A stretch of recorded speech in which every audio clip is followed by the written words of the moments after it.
ඔන්න ඉතින් ඔයා පාකු කියන මත්ස්‍ය වර්ගය ඇති කරන්න ඉන්නවනම් මේ වීඩියෝ එක ඔයාට ගොඩක් වැදගත් වෙයි. මේ පාකු කියන්නේ දකුණු ඇමරිකාවේ ඇමර්සන් සහ ඔරින්කෝ කියන ගංගා වාසස්ථාන කරගත්ත විශාල මිරිදිය මාළුවෙක්. මෙයා පිරාණ පවුලට අයත් වෙනවා. ඒ වුණාට බොහොමයක් පාකු වර්ග ඉතා සංසුන් ස්වභාවයක් ගන්නවා. මෙයාගේ ශක්තිමත් හකු සහ මිනිසාගේ වගේම පිහිටලා තියෙන දත් නිසා බීජ වර්ග සහ දැඩි ආහාර පහසුවෙන් කන්න පුළුවන්. මෙයා සාමාන්‍යයෙන් අඩි 2ක් 3ක් වගේ වෙන්න ලොකු වෙනවා. මෙයා හොඳට රැකගත්තොත් පුළුවන් අවුරුදු 15ක් විතර ජීවත් වෙන්න.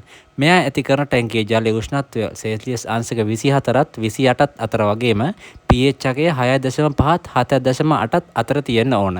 ඒ වගේම හොඳ ෆිල්ටර් සිස්ටම් එකක් තියෙන්න ඕන. මෙයා සර්වභක්ෂක මාළුවෙක්. එහෙනම් ගේමක් නෑනේ. පැලට්ස් වර්ග, පළතුරු වර්ග, එළවලු, ජලජ ශාක, කුඩා ඉස්සන් වගේ දේවල් මෙයාලට කන්න දෙන්න පුළුවන්. ඔන්න ඉතින් ඔයා මෙයාම ඇති කරනවා නම් පුංචි ඇක්වේරියම් එකක් හරියන්නේ නැහැ. ලීටර් 800ක්වත් අඩුම වතුර අල්ලන ටැංකියක් වෙන්න ඕන. ඊට අඩු ඒ වගේත් පුළුවන්. හැබැයි ඒක එයාට කරන වෙනස්කමක්. මොකද මෙයා ඉක්මනට ලොකු වෙනවා.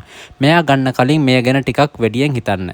පාකු කියන්නේ ඉක්මනට ලොකු වෙන මාළුවෙක් කියලා හොඳින් මතක තබා ගත යුතුයි. ඒ වගේම ප්‍රමාණවත් ඉඩකඩ හොඳ ෆිල්ටර් එකක් මෙයාලට දිගු කල් ජීවත් වෙන්න ගොඩක් උදව් වෙනවා.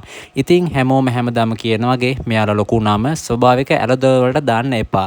ඒක කියන්න දෙයක් නැහැනේ. එහෙනම් මේ වීඩියෝ එක මෙතනින් නතර කරන්නම්. ඔයාලා ළඟ ඉන්න මාළු හැමදාම හොඳින් ආදරෙන් බලා ගන්න. ඔයාලා හැමෝටම ජය වේවා.